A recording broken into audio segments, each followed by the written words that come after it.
Competence is the only form of leverage that does not decay with time. Everything else we rely on is actually temporary. By temporary, I'm talking about physical beauty because it fades. Social status actually rises and falls. Relationships change over time, and approval is always conditional. These things depend on external forces, and by external forces I'm referring to people's perceptions, circumstances, and luck.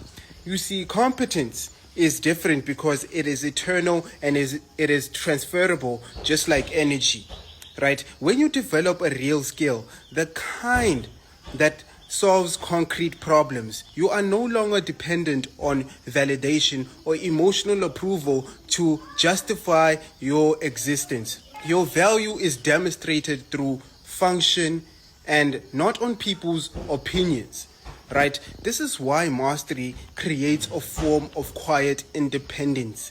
A competent person doesn't need to announce themselves. You don't need to announce yourself if you're competent and you have achieved mastery in a certain discipline.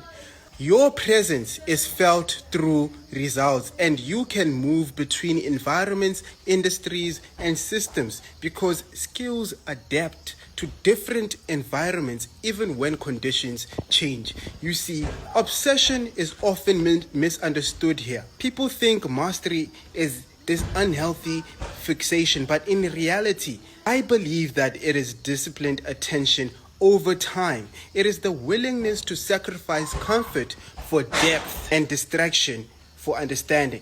You understand? You are sacrificing distraction for understanding a certain discipline or a certain skill. What looks like obsession from the outside is actually freedom being built in private. Who you are when no one is watching is what you really are. You understand? Not the public image that you display. So in terms of competence doesn't guarantee happiness, but it generates agency. And by agency, I mean the ability to act effectively in the world. It is the closest thing we have to freedom.